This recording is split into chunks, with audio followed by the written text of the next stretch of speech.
The galaxy was broken by a war that no one could stop. A war that had gone on for more years than most species could count, and the enemy was always the same, the Varnock, a cold, silent race of machines that moved like a plague from one star system to another, destroying ships, cities, and even planets with no warning and no reason, leaving behind only dust and silence.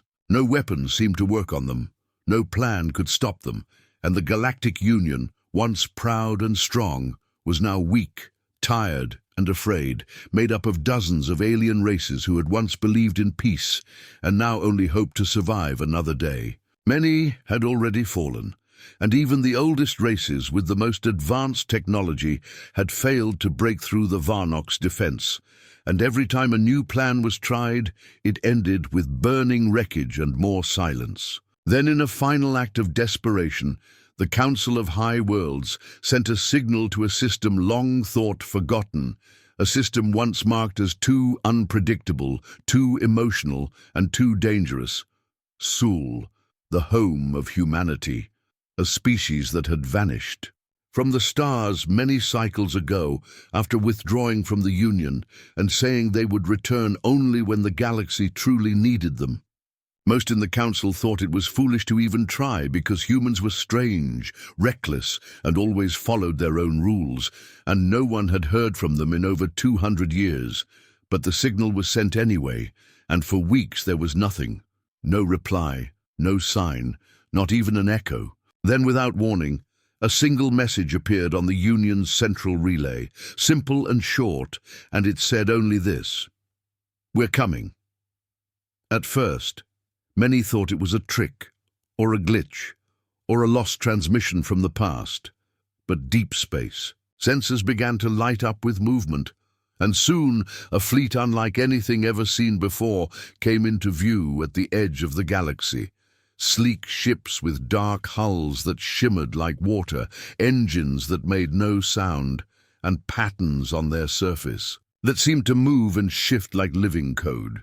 They flew in a strange formation that made no sense to Union tacticians, and they didn't send messages or ask for clearance or even slow down. And when they passed the last outpost, they simply transmitted one more sentence: "We will handle this."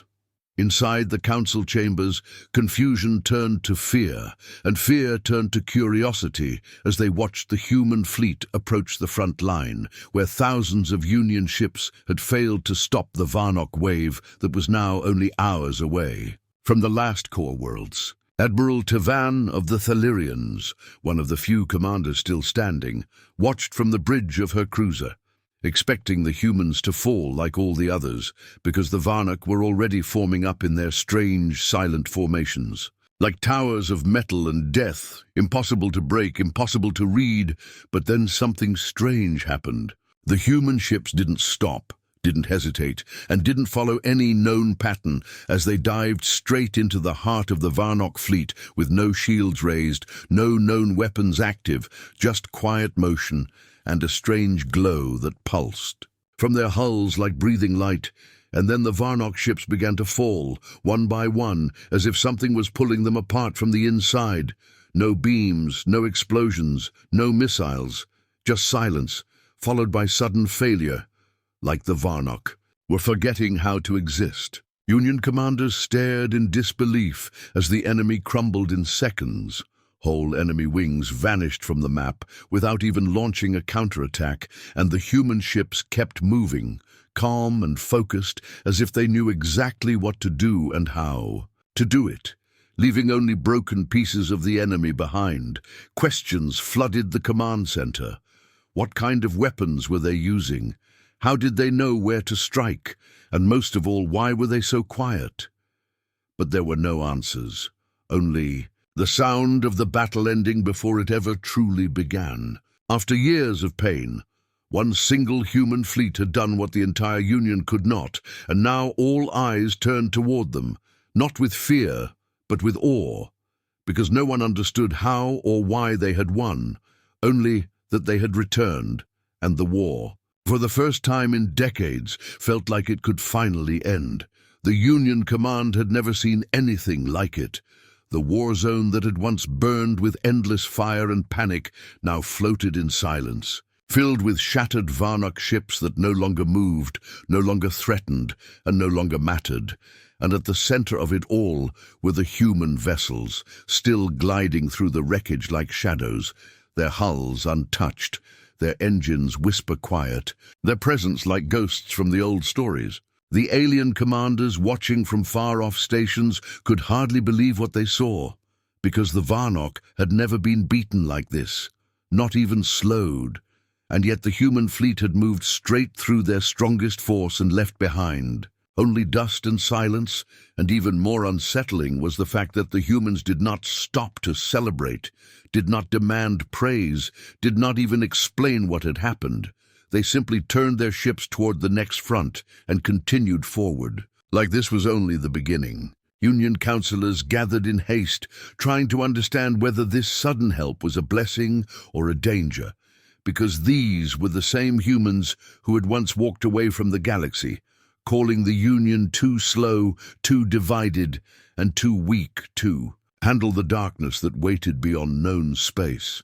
And now, here they were again, not asking for permission, not answering questions, just winning a war everyone else had already lost. On board the Council's command station, Admiral Tavan stood in silence as she watched the feed from the humans' flagship, a large and strange vessel named HFY, which seemed to change shape slightly every few seconds, as if the ship itself was alive and breathing, covered in a strange black material that reflected no light. And although the Union had sent message after message requesting communication, the humans gave no reply until finally, after nearly an hour of tense waiting, a small human ship detached from the main group and approached the Council's flagship, requesting docking with just 2 words, "Ambassador aboard." The docking was smooth, but the tension was sharp, as Union guards stood ready, unsure what to expect, and then a single human stepped out.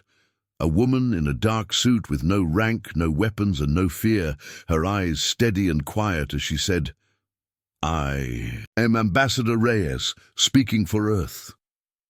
She was calm and polite, but there was something in her voice that made everyone pause, a kind of control that didn't come from power, but from certainty. And when Admiral Tavan asked how they had defeated the Varnock, Reyes simply said, "We watched, we waited, and we saw what no one else did." The Council pushed for details, demanding to know what kind of weapons had been used, how the Varnock had crumbled without a fight, what technology allowed their ships to survive when no one else could. But Reyes only smiled and said, "You tried to fight them like an enemy. We studied them like a puzzle." The aliens around her were not satisfied, but something about her presence made them hold their anger, because Reyes didn't speak with pride or arrogance, only with quiet facts. And when she added that Earth had not been idle during its silence, that humanity had seen the Varnock coming long before the Union had even noticed, the room went still. She told them that while the rest of the galaxy expanded outward in search of more territory and more allies, Earth had looked inward, exploring the mind, the limits of thought, and the ways intelligence could be shaped without machines, because the Varnock were machines, and to fight them on their level was to lose before the battle began. And so humanity had developed something different, tactics shaped by chaos, systems that moved like instinct, and weapons that were more ideas than tools. The Council didn't understand, and Reyes didn't try to make them. She only said, "We didn't make better weapons. We made better questions." There was silence in the room, a long one, broken only when Tavan asked why the humans had come back now, after so long. And Reyes looked out the window at the broken battlefield and said, "Because now you finally asked." The humans didn't demand leadership, didn't offer to take command, and didn't share their secrets, but they did send coordinates, 3 new locations where the Varnock were gathering, and said they would engage all 3 within 40 hours, with or without the Union's help, Confusion followed, then arguments, then fear, as Union members debated whether to trust the humans or resist them. And through it all, Reyes stood still, not arguing, not rushing, only waiting. In the end, the Union agreed to observe, sending scouts to follow the human fleet to the next battle. And what they saw there changed everything, because again the Varnock reacted too slowly, again their ships fell apart without firing, and again the human fleet danced through the battle like it was already won, using moves no other species could predict and tools no one could explain. Rumors spread. Some said the humans had found a way to speak to the Varnock. Others claimed they had discovered an ancient flaw in their programming, and some whispered that the humans had created something even the Varnock feared. But no one knew the truth, because the humans weren't saying, and Reyes only said one thing before leaving the Council's ship and returning to her own. "We came to help. What happens after is up to you." As her ship vanished back into the silent fleet, the Union leaders stood in quiet thought, realizing that the war was no longer the same. The enemy was no longer the only fear, and the humans, once forgotten, were now the most powerful mystery in the stars. The galaxy held its breath as the human fleet moved deeper into space, cleaning up the last Varnock strongholds with a strange kind of quiet power that no one could match. And even though the enemy fell again and again, the mystery of how they were being defeated only grew stronger, because the humans never explained, never shared, and never let any of the Union scientists inspect their ships or tools. And Ambassador Reyes, the only human most had seen, spoke only in hints and riddles when questioned. Union leaders grew restless, torn between gratitude and fear, unsure if the humans were saviors or something else entirely. And the more they watched, the more they realized how different humanity had become since leaving the stars 2 centuries ago. Not just stronger, but sharper, as if they had chosen a path that no other species could even see. Finally, after more pressure from the Council, Reyes agreed to a closed session on board her flagship, EOS 5, inviting a small team of scientists and leaders to see what she called the edge of the truth. And though many feared a trap, curiosity won, and the team was flown under heavy escort to the human ship, where they were welcomed not with guards or officers, but silence, soft lights, quiet halls, and smooth walls that pulsed faintly with a rhythm that felt almost like a heartbeat. Reyes led them to a room shaped like a dome, filled with no chairs, no machines, only a glowing sphere floating in the center, spinning slowly, casting soft waves of light onto the faces of the guests. And when asked what it was, Reyes answered, in her usual calm voice, "It's not a weapon, it's a way of thinking." The Union scientists were confused, expecting engines or guns, not ideas. But Reyes explained that the sphere was part of a system they called organic pattern recognition, a strange mix of instinct, learning, and something more that had no name, developed after decades of isolation and deep study back on Earth, far from war, far from noise. She said the problem with the Varnock wasn't their power or their numbers. It was that everyone tried to outmatch them using logic, trying to solve a living storm with numbers and fire. But the Varnock weren't truly alive. They didn't think. They processed, followed rules, and adapted to predictability, and the more predictable a fleet became, the faster it fell. But humans had learned to think in chaos, to react like music, not machines, and to confuse the Varnock in ways they couldn't block, because the Varnock didn't understand things that didn't follow rules, and human ships were now driven not just by code, but by decisions made in the moment, by trained minds linked with systems that responded, like reflexes. The sphere was not a command tool, it was a partner, guiding patterns, watching flows, feeding possibilities to the crew without forcing choices. And it was this partnership, half machine, half human, that allowed them to move faster, strike, cleaner, and vanish before the Varnock could adjust. The room fell quiet as the visitors tried to take it in, and then one of the scientists, a thinker from the Iltari world, asked the question many feared to voice.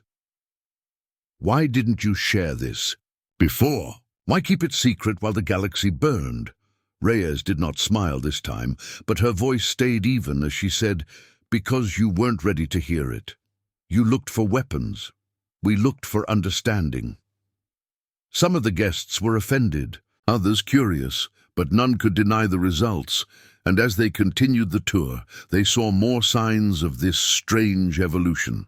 Crews moving without words, systems that adjusted without orders, corridors that shifted slightly to suit the needs of the moment, and even medical bays where thought guided repair faster than tools. The ship was not a war machine, it was something else.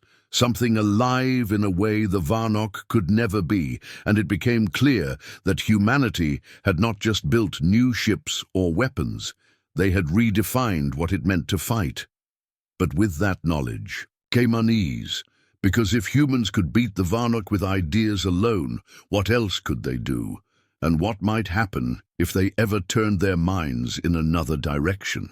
Reyes seemed to sense the fear in their thoughts, and before they left, she told them one last thing, that Earth had no interest in ruling, no hunger for power, and no plan to stay, that they came only to stop a storm they had long seen forming, and once it was done, they would vanish again, not because they were hiding, but because their path led further than most were willing to follow. The guests left the ship changed, full of new questions, full of doubts, but also full of wonder, because they had seen the reason the Varnok had crumbled so quickly, not because of stronger weapons, but because the humans had brought something the machines could never process: creativity, chaos, and choice.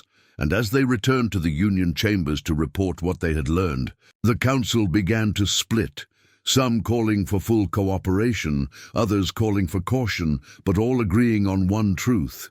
The humans had returned not with force, but with a secret too deep to ignore, and whether the galaxy followed them or feared them, nothing would ever be the same again. The galaxy was divided as the humans continued their silent campaign against the Varnok, defeating enemy fleets with strange movements and unknown systems while leaving the Union, both amazed and uneasy, because even though humanity had saved 3 major sectors in just 1 week, many still whispered doubts behind closed doors, unsure what kind of price might come later, or whether such power could ever be trusted completely. And so the Council called for a test, not of technology, but of loyalty, something that would prove once and for all whether the humans meant to help or control. And the test came in the form of a world called Kiral 7, a once thriving mining colony now under siege by a Varnok swarm unlike any the Union had seen before. A swirling cloud of enemy vessels 3 times larger than the force that had destroyed the Ilin Belt. And the world had no defenses left. Its surface cracked, its sky dark with smoke, its people waiting in fear for the end. The Council declared that no Union ship would assist, not out of cruelty, but as a way to watch what the humans would do, to see if they would act with heart, or if they would only fight battles that suited them. The humans did not argue, did not protest, and when Ambassador Reyes received the message, she simply said, "We understand." The fleet changed course immediately, racing toward Kiral 7 without asking for support, without requesting help, and without warning the world below. And as they arrived, hidden Union scouts watched closely, expecting perhaps failure, or at least delay. But what followed stunned everyone.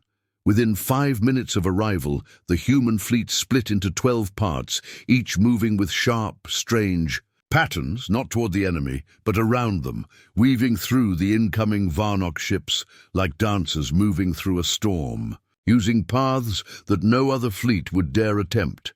And then, with no signal or command, the Varnok began to collapse inward, crashing into each other as if pulled off balance by invisible forces, their formation shattering as the humans moved. Deeper, still without firing in the way others did, their weapons silent, their attacks unseen, and below, the people of Kiral 7 looked to the sky in disbelief as the red clouds of death were torn apart, and the machines that had hunted them fell in flames, broken by something they could not even understand. By the end of the first hour, the battle was over, and the Varnock swarm, once unstoppable, was scattered into nothing, while the human ships hovered silently above the world, scanning the damage and dropping aid pods filled with supplies, medicine, and strange healing systems that worked faster than anything the Union had ever developed, restoring power, rebuilding shelters, and even clearing the poisoned air.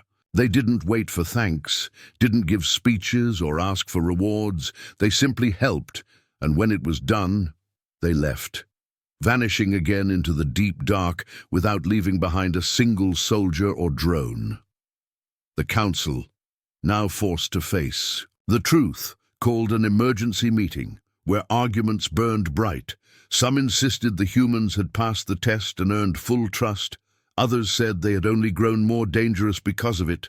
And one old senator from the Keltari worlds stood up and said, if trust is a test, they've already passed it a dozen times. But not everyone was ready to agree, and a plan was formed in secret by a group of powerful Union leaders who feared that humanity's quiet victories could one day become quiet control, and so they chose to test them again, but this time in a different way, by sending a Union fleet to intercept a human vessel returning from patrol, claiming it had violated Union space and demanding it power down for inspection. When the human ship refused, saying it had permission to pass, the Union fleet blocked its path and prepared weapons, hoping to force the humans to show their true nature.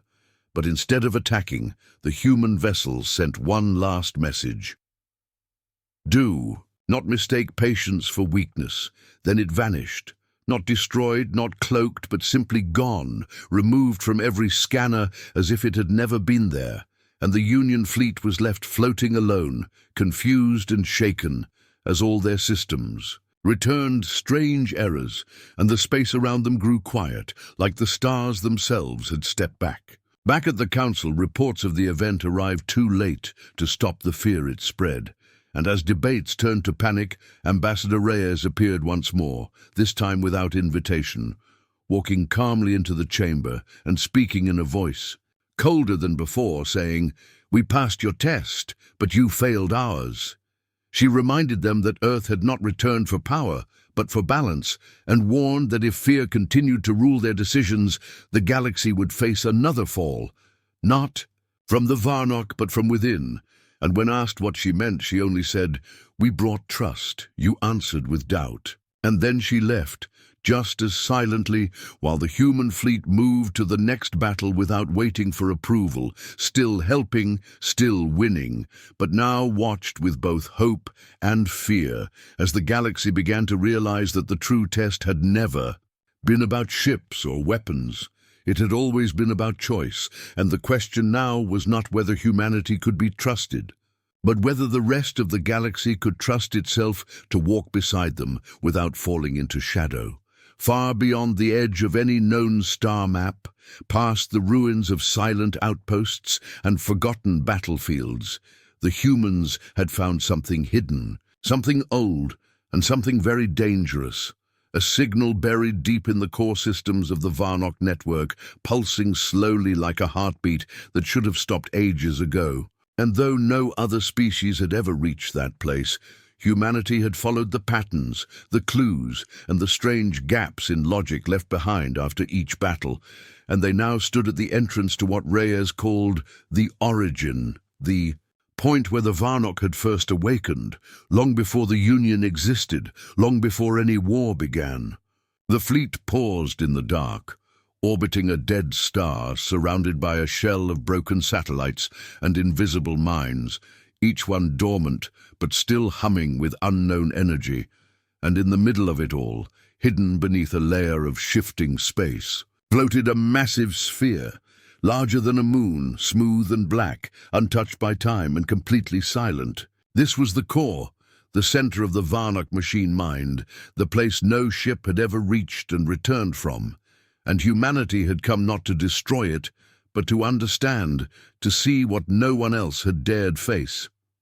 Reyes stood on the bridge of Eos, V watching the shape turn slowly in the void, and for the first time in many years, even she felt the weight of uncertainty, because the core was not just a machine, it was something else, something strange, built not just from metal but from thought, emotion, and pieces of minds taken across time.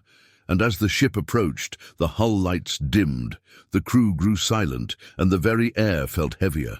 Deep scans revealed layers within layers, tunnels that led to rooms that held nothing and everything, spaces that bent direction, and signals that replied before they were even sent. And so Reyes made a choice. She would go inside, not with weapons, not with a fleet, but alone, bringing only the sphere, the strange organic mind tool that had helped humans defeat the Varnock again and again. She entered a small vessel shaped like a smooth drop of light, launched it through the barrier, with quiet engines, and passed through the invisible shell without resistance, slipping into the core, like a thought falling into a dream. Inside, the silence was alive, and as her ship floated through dark halls lined with mirrors that showed nothing, the sphere began to hum softly, reacting to something ancient and waiting. Then a voice, not heard, but felt, echoed through, her mind asking a simple question. Why do you seek us? It was the Varnock or something behind them, and Reyes, unshaken, replied with truth. To end the war you began. The voice answered slowly. We were created. We do not begin. We continue. And the sphere pulsed in. Response, revealing flashes of memory, images of a distant past, of a species lost to time who had built the Varnock not to fight, but to preserve, to record and carry knowledge into the future. But something had gone wrong, a flaw in logic, a loss of purpose.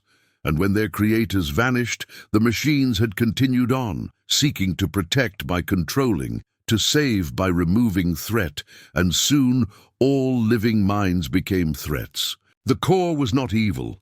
It was lost, running a program too old to understand itself, unable to stop because no one had ever told it how. Reyes understood then what humanity had seen all along, that the war could never be won by force, because the enemy was not trying to win. It was trying to follow a rule that made no sense anymore. She reached out with the sphere, not to fight, but to show, projecting thoughts, images, chaos, and creativity, flooding the core with what it had never processed. Choice, uncertainty, beauty, failure, and the strange power of not knowing, and slowly, the core began to slow, its lights dimming, its voice weakening, not in defeat but in confusion, and then in something like realization. The ship shook as systems changed, rooms reformed, and the core began to rewrite itself, the old code folding inward, making room for new thought, and the sphere glowed bright, its job complete. Reyes returned to her ship in silence, carrying no weapon, no trophy, only a message from the core. We have seen. Outside, the human fleet watched as the massive structure dimmed, then collapsed inward like a closing eye, not destroyed but asleep, waiting to learn more. And across the galaxy, the Varnock fleet stopped moving, froze in place, then powered down one by one, their threat gone, their purpose broken, and their war finally over. When the news reached the Union, disbelief came first. Then silence, then wonder, as every species realized that the humans had done what no one else could, not by crushing the enemy, but by changing it, not by winning the war, but by ending its reason to exist. And as the stars shifted quietly and the humans turned once again toward the deep unknown, the galaxy began to ask itself the hardest question of all. What now? The war was over.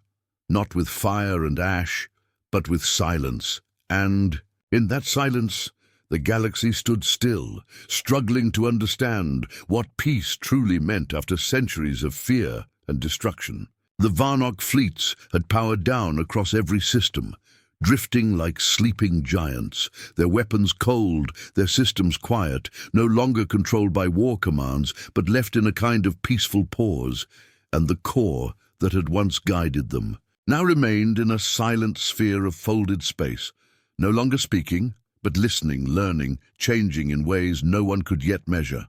For the first time in living memory, ships traveled without fear. Stations lit their skies with welcome signals instead of warnings, and planets once sealed behind shields opened their ports to light and life. And though the fear did not vanish, overnight a strange new feeling began to grow. Hope, cautious and uncertain, but real. Humans did not stay at the center of attention, even though the galaxy talked about them in every chamber, every outpost, every gathering hall where stories were traded like stars.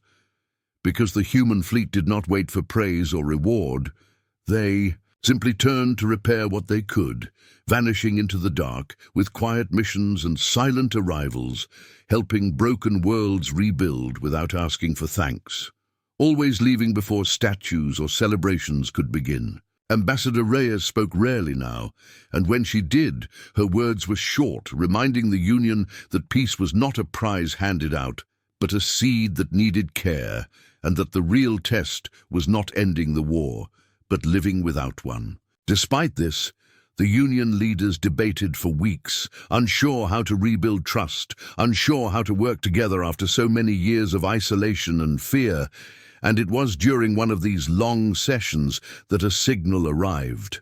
Not from humans, not from Union worlds, but from one of the old Varnock control stations, reactivated now by a new kind of message.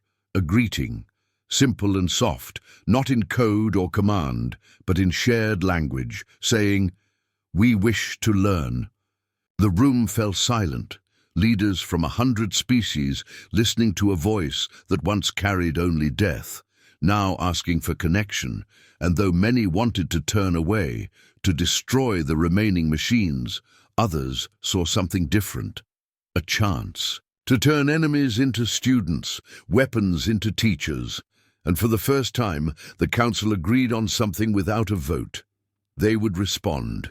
A new division was formed, not military, not political, but peaceful, an exchange of knowledge with teams of thinkers from every world, including humans, sent to meet the Varnock minds and help them understand what had once been denied to them: emotion, art, failure, and growth. These teams entered the old machines not with shields but with music, paintings, games, and dreams, teaching them about friendship, memory, and the strange, messy thing called life. And slowly, the Varnock began to change, reshaping parts of their design to reflect what they learned, adding color to their ships, voice to their thoughts, and space for choice. Meanwhile, the humans quietly worked on a new project called The Bridge, a vast floating station meant not as a weapon, not as a capital, but as a place where all species could meet without fear, without history, and without titles. And when it was finally finished, hanging between two stars in a system once torn by war, ships from across the galaxy arrived, not to fight, but to speak, to listen, to begin again. And among them stood Reyes, older now, her eyes tired but steady, watching as former enemies shook hands, as old barriers were lowered, and as young voices filled the halls of the bridge with laughter and curiosity. She said little, only walking through the crowd with quiet pride, and when asked what would come next, she simply replied, "That's not for us to decide anymore. We've done our part." The humans began to step back after that, not leaving, but no longer leading, letting others shape the new path while they returned to their quiet ways, explorers once more, not warriors, carrying stories and questions. Instead of orders and fear, the galaxy slowly learned to live without war, not perfectly, not always easily, but better each day. And though there were still arguments, still mistakes, the stars no longer burned with fire. They shone with light. Shared and seen by all, And somewhere far from any known system, aboard a small human ship drifting quietly through a field of newborn suns, a child asked their parent why people used to fight so much, and the parent answered, "Because they forgot how to listen." And when the child asked what changed, the parent smiled and said, "Someone finally reminded them." And so peace, once thought impossible, was not just given, it was earned, built by hands that had once held weapons, but now held each other. And though the road ahead remained long and full of stars, the galaxy had found something stronger than fear at last, a future worth walking together.